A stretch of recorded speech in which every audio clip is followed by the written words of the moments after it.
మనలో చాలామందికి అర్జునుడిలాంటి పరిస్థితి వస్తూ ఉంటుంది కదా. మనసు మొత్తం గందరగోళంగా ఉన్నప్పుడు అసలు సరైన నిర్ణయం తీసుకోవడం ఎందుకంత కష్టంగా ఉంటుంది? ఈరోజు మనం దీనికి సమాధానం వెతుకుదాం. ఒక ప్రాచీన కథలోంచి ఒక మంచి పాఠం నేర్చుకుందాం. ఎప్పుడైనా ఇలా అనిపించిందా?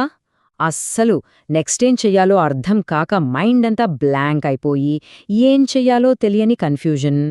ముందుకు వెళ్ళాలి అని ఉంటుంది, కానీ ఏదో తెలియని భయం వెనక్కి లాగుతూ ఉంటుంది. తీసుకునే నిర్ణయం కరెక్టా కాదా అనే టెన్షన్ మనసును తినేస్తూ ఉంటుంది కదా. ఒకవేళ ఇలా అనిపిస్తే మనం ఒక్కళ్ళమే ఇలా ఫీలవుతున్నా అనుకోవద్దు. ఇది చాలా మందికి ఎదురయ్యే అనుభవమే. సో ఈ విషయంలో ఎవ్వరూ ఒంటరి కాదు. సరే, ఈ ఫీలింగ్ అందరికీ కామన్ అంటున్నాం కదా. మరి మన డైలీ లైఫ్లో ఇది ఒక పెద్ద ఛాలెంజ్గా ఎలా మారిందో ఇప్పుడు చూద్దాం. ఇది ఒక రకంగా మనందరి కథే. ఉదాహరణకి, చదువుకునేటప్పుడు ఏ గ్రూప్ తీసుకోవాలి, తర్వాత ఏ కెరియర్ ఎంచుకోవాలి, లేదా ఫ్యామిలీలో ఏదైనా ముఖ్యమైన విషయం గురించి ప్రతిసారి ఈ ప్రశ్న వస్తోంది. ఇది చెయ్యాలా వద్దా? ఈ కన్ఫ్యూజన్ మనల్ని అక్కడే ఆపేస్తోంది. ఇంట్రెస్టింగ్ విషయం ఏంటంటే, ఈరోజు మనం ఫేస్ చేస్తున్న ఈ ప్రాబ్లంకి సొల్యూషన్ కొన్ని వేల సంవత్సరాల క్రితం నాటి ఒక కథలో ఉంది. ఆ కథ ఏంటో ఇప్పుడు చూద్దాం. సరే, ఇప్పుడు మనం టైంలో వెనక్కి వెళదాం. ఎంత వెనక్కి అంటే సరిగ్గా 5000 సంవత్సరాలు. మనమిప్పుడు ఉన్నది చరిత్రలోనే అతి పెద్ద యుద్ధాల్లో ఒకటైన కురుక్షేత్ర యుద్ధభూమిలో. అక్కడ ఒక మహాయోధుడు అర్జునుడు తన చేతిలో ఉన్న గాండివాన్ని పక్కన పడేసి అంటాడు, కృష్ణా, నేనిది చెయ్యలేను, నా మనస్సు అస్సలొప్పుకోవడం లేదు అని. చూడండి, ఒక గొప్ప వీరుడికే అంత పెద్ద సంఘర్షణ. ఇది కేవలం బయట జరిగే యుద్ధం కాదు, లోపల మనసులో జరిగే పోరాటమన్నమాట. మరే అర్జునుడి ఆ కన్ఫ్యూజన్కి, అలాగే మన కన్ఫ్యూజన్కి కూడా సమాధానం ఇక్కడే ఉంది. ఆ అసలైన జ్ఞానమేంటో తెలుసుకుందాం. అర్జునుడు అలా అనేసరికి కృష్ణుడేం చేశాడు? కోపడ్డాడా? లేదు. లెక్చరిచ్చాడా? అదీ లేదు.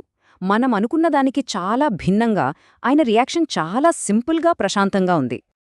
కృష్ణుడు చెప్పిన ఆ ఒక్క సూత్రం ఏంటంటే, మన మనసు పరిస్థితిని బట్టే మన నిర్ణయం ఉంటుంది. మనసు భయంతో నిండి ఉన్నప్పుడు తీసుకునే నిర్ణయం ఎప్పుడూ తప్పుదారి పట్టిస్తుంది.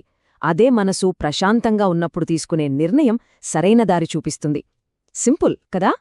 యుద్ధంలో అర్జునుడి భయానికి మన భయాలకి పెద్ద తేడా ఏమైనా ఉందా? ఆలోచించండి. ఎగ్జామ్ ముందు ఫెయిల్ అయితే ఏంటి పరిస్థితి అని, లేదా ఒక కొత్త జాబ్ ఆఫర్ వచ్చినప్పుడు ఈ రిస్క్ తీసుకోవాలా వద్దా అని, ఏదైనా డెసిషన్ తీసుకునేటప్పుడు ఒకవేళ ఇది తప్పైతే నా పరిస్థితేంటి? ఇవన్నీ ఈరోజు మనల్ని వెంటాడే భయాలు. సరే, అంతా బానే ఉంది. ఈ పాత జ్ఞానాన్ని మన డైలీ లైఫ్లో ఎలా అప్లై చేసుకోవాలి? దానిక్కూడా ఒక సింపుల్ ప్రాక్టికల్ గైడ్ ఉంది. రూల్ నంబర్ 1: ఏదైనా ఒక ముఖ్యమైన నిర్ణయం తీసుకోవాల్సి వచ్చినప్పుడు వెంటనే రియాక్ట్ అవ్వద్దు. ఆ తొందరపాటుని కంట్రోల్ చేసుకోవాలి. ఫస్ట్ ఆగాలి. ప్రశాంతమైన మనసు కోసం ఇదిగో ఈ 2 నిమిషాల ప్రాక్టీస్ చాలు. 1 ఆగండి. 2 నెమ్మదిగా శ్వాస తీసుకోండి. 3 అప్పుడు ఆలోచించండి. Just pause, breathe, think. వింటే చాలా సింపుల్గా అనిపిస్తుంది కదా, కానీ ఇదే భగవద్గీతలోని మొట్టమొదటి పాఠం. ప్రశాంతత నుంచే మనకు స్పష్టత వస్తుంది. అయితే ఇప్పటిదాకా మనం నేర్చుకున్నది జస్ట్ ఫస్ట్ స్టెప్ మాత్రమే. దీని తర్వాత వచ్చే పాఠమేంటో ఒకసారి చూద్దాం. నెక్స్ట్ టైం మనం తెలుసుకోబోయేది, మనం మన పనిని ఎందుకు చెయ్యాలి, కాని దాని ఫలితం గురించి ఎందుకు టెన్షన్ పడకూడదు. చాలా ఇంట్రెస్టింగ్ క్వశ్చన్ కదా. ఇది మనల్ని కర్మ సిద్ధాంతం వైపు తీసుకెళ్తుంది. దీని గురించి తర్వాతి అనాలిసిస్లో ఇంకా డీప్గా చూద్దాం. మొత్తానికి ఈ విశ్లేషణ నుండి మనం గుర్తుపెట్టుకోవాల్సిన ఒక్క ముఖ్యమైన విషయం ఏంటంటే, మనసు గందరగోళంగా, కన్ఫ్యూజన్లో ఉన్నప్పుడు ఎట్టి పరిస్థితుల్లోనూ ఏ నిర్ణయం తీసుకోకూడదు. ఎందుకంటే ప్రశాంతత నుంచే సరైన ఆలోచన వస్తుంది.